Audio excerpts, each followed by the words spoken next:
Hello students, today will we discuss meaning of agreement, ठहराव का अर्थ, ठहराव की परिभाषा, definition of agreement and ठहराव के लक्षण, characteristic of agreement।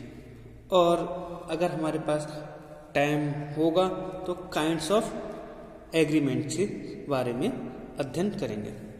स्टूडेंट, जैसा कि आप जानते हैं कि ठहराव को हमने जब बिजनेस रेगुलेटरी फ्रेमवर्क की वोकैबुलरी पढ़ी थी तो उसमें हमने जाना था कि 2E के अनुसार हमने एक डेफिनेशन पढ़ी थी कि every promise and every set of promise forms the consideration for each other is an agreement.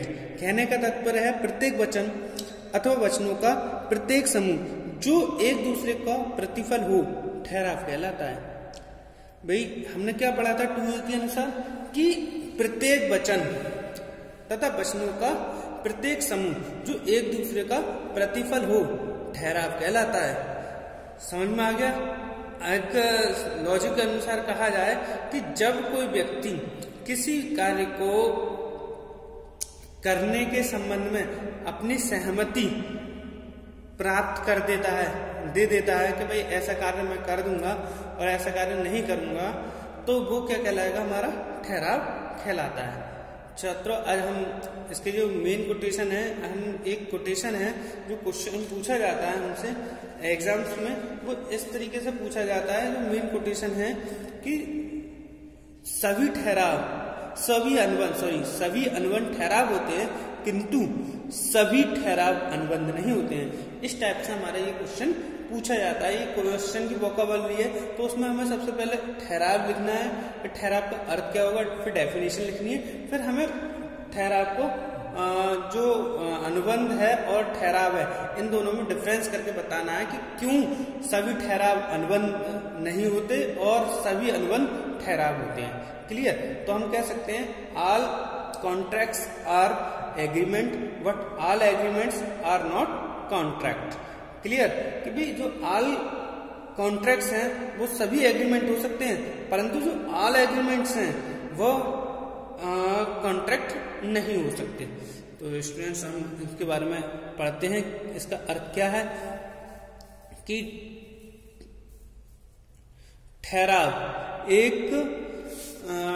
ठहराव उस समय होता है जब दो मस्तिष्कों का कहने का मतलब है ठहराव उस समय होता है जबकि दो मस्तिष्कों का किसी सामान्य उद्देश्यों के लिए मिलन होता है, अर्थात दो व्यक्ति एक ही बात पर तथा एक ही अर्थ में सहमत हो तो ठहराव का निर्माण होता है। दूसरे शब्दों में हम कह सकते हैं जब एक पक्षकार दूसरे पक्षकार के समक्ष प्रस्ताव प्रस्तुत करता है और दूसरा पक्षकार उसे स्वीकृत कर लेता है तो यह ठहराव कहलाता है। एक वैध ठहराव के लिए उसका राजनियम द्वारा क्रियान्वयन होना आवश्यक है। समझ में आ गया कि भाई जब दो व्यक्ति एक ही बात पर एक ही अर्थ में सहमत हो, एक कार्य को करने के लिए या ना करने के विषय में सहमत हो, तो वह क्या कहलाएगा? एक ठहराव कहलाएगा। अब ठहराव की हम डेफिनेशन पढ़ लेते हैं। क्या है ठहराव की डेफिनेशन? 2E के अनुसार हमारी जो डेफिनेशन है वह ये बताती है कि प्रत्येक वचन तथा वचनों का प्रत्येक समूह जो एक दूसरे का प्रतिफल हो ठहराव कहलाता है। समझ में आई बात? कि जो प्रत्येक वचन जो भी वचन है और तथा वचनों का प्रत्येक समूह एक दूसरे के लिए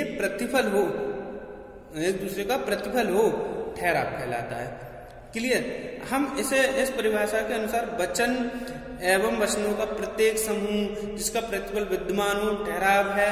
तो इस तरीके से हम बात कर सकते हैं कि हम जब एक व्यक्ति जिसके सम्मुख प्रस्ताव रखा गया है उस पर अपनी सहमति प्रकट कर दे तो कहेंगे कि प्रस्ताव स्वीकार कर लिया गया है। इस प्रकार स्वीकार किए गए प्रस्ताव या प्रॉमिस को हम आगे बढ़ाते हैं तो वो क्या कहलाता है, हमारा ठहराव कहलाता है। अतः हम कह सकते हैं स्वीकृत किए गए प्रस्ताव को हम ठहराव कह सकते हैं। क्लियर। और 2A के अनुसार हमने ये डेफिनेशन पढ़ी, इसे इंग्लिश में जान लेते हैं। क्या है? Every promise and every set of promise forms the consideration for each other is an agreement. 2E section 2E के अनुसार उन्होंने इस तरीके से इसकी डेफिनेशन दी है। क्लियर। तो इससे हमें पता चलता है कि ये हमारा क्या हो गया, डेफिनेशन। अब हम बात करते हैं कि जब हमने दो बात समझी कि भाई हमने पहली लाइन पढ़ी थी जो all contract are agreement but all agreement are not contract, how is possible.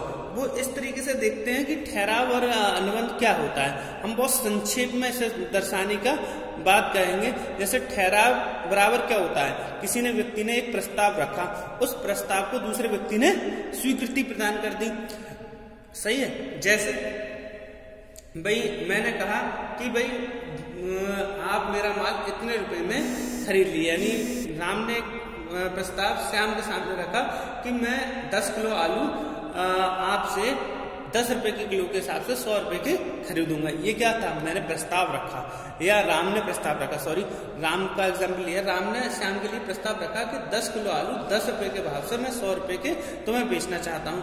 Shyam ने उस प्रस्ताव को स्वीकृति दे दी कि हाँ मैं आपके जो आलू हैं, उसी अर्थ में कि आपके जो आलू हैं 10 रुपए किलो के भाव से 10 किलो मैं खरीद लूंगा। तो ये उसने स्वीकृति दे दी, तो ये क्या कहलाएगा, ठहराव कहलाएगा। मगर स्वीकृति एक ही अर्थ में स्वीकृति हो गई, परंतु इसमें दिल मिले हैं, परंतु कोई कोई कानूनी अधिनियम या नियम के अंतर्गत इनमें कोई जुड़ाव नहीं हुआ है, इसलिए इसे हम अनुबंध नहीं कहेंगे, कॉन्ट्रैक्ट नहीं कहेंगे। अब बात आती है वही बात कि अब हमने क्या कहा, ठहराव में प्लस में जोड़ लिए, संनियम जोड़ लिए। ठहराव में क्या जोड़ लिए, संनियम जोड़ लिए।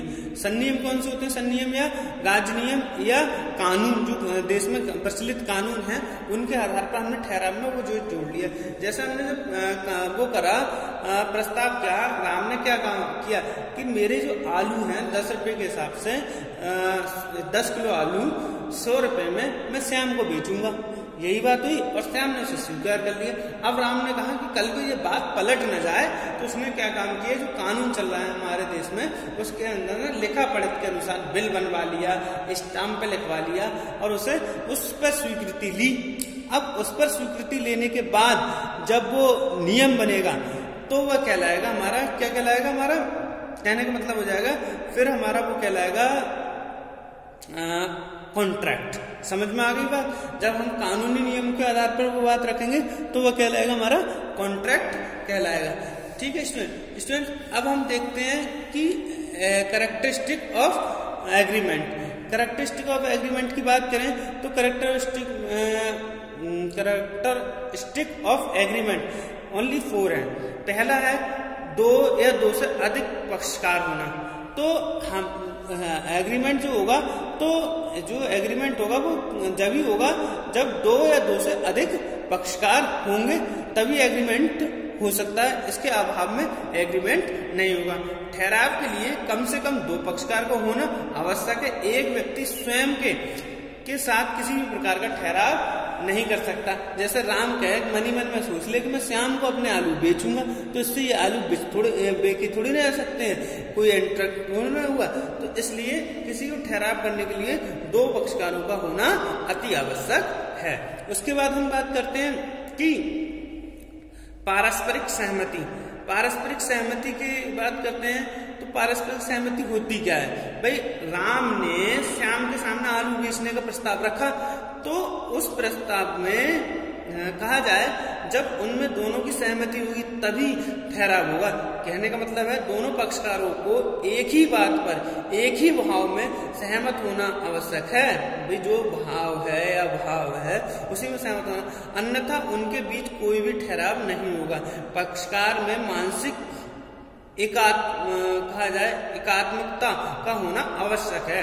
कहने का मतलब क्या है कि भाई दोनों बात जो एक ही बात पर एक ही भाव में सहमत है तभी वो पारस्पर ठहराव होगा, अन्यथा की स्थिति में नहीं होगा। कोई डरा धमका के कहे कि भाई राम कहे कि तुम खरीदोगे कैसे ना, उन्होंने डर के मारे कह दिया, तो वो एक ही अर्थ में बात नहीं बन रही है, पारस्परिक सहमति नहीं है। उसके बाद आ जाती है वैधानिक संबंध। वैधानिक संबंध भाई हमारे जो ठहराव है उसमें वैधानिक संबंध हो तभी ठहराव होगा। कहने का मतलब क्या है, ठहराव के लिए यह आवश्यक है कि पक्षकारों का उद्देश्य आपस में वैधानिक दायित्वों को उत्पन्न करना होना चाहिए। कहने का मतलब क्या हो गया कि भाई जब हम ठहराव कर रहे हैं तो दोनों पक्षकारों में क्या हो मतलब एक दूसरे के प्रति एक का दायित्व बनता है। श्याम का मतलब श्याम और राम का दायित्व और अधिकार मिलने चाहिए। वो अपने अधिकार विषय है और उसका दायित्व का हो रहा है, तो चाहिए दोनों के बीच आपस में दायित्व, वैधानिक दायित्व होने चाहिए। उसके बाद आता है परिणाम, यानी कि जो रिजल्ट है वो किस तरीके का आएगा। जब हम एग्रीमेंट कर रहे हैं तो उसका परिणाम भी क्या होना चाहिए। तो ठहराव के फलस्वरूप केवल संबंधित पक्षकार ही आपस में प्रभावित होने चाहिए, अन्य कोई पक्षकार प्रभावित नहीं होना चाहिए। कहने का मतलब यह है कि भाई हम दो व्यक्ति ठहराव कर रहे हैं, राम और श्याम ठहराव कर रहे हैं, तो वो दोनों सहमति मतलब उस पर प्रभावित हों, उन दोनों का ही रिजल्ट निकले, तीसरे पक्षकार का रिजल्ट ना निकले। जैसे राम और श्याम और एक मान लो गीता थी, राम और गीता जानने पहचाने वाले, तो गीता का मकान उसने राम को बेचने, राम ने कहा कि श्याम या वही आलू राम और श्याम के तो थे, मतलब बात तो राम और श्याम में हो रही है, मगर आलू किसके थे, गीता के, तो वो इफेक्टिव नहीं होगा। राम और श्याम के ही राम के अधिकार हो उन आलू पर तभी वो बेच सकता है। ठीक है, थैंक यू वेरी मच। आज हम काइंड्स ऑफ एग्रीमेंट तो नहीं पढ़ पाएंगे और इतना ही पर अध्ययन करते हैं, कल उसके वीडियो में उसके बारे में अध्ययन करेंगे। Thank you very much.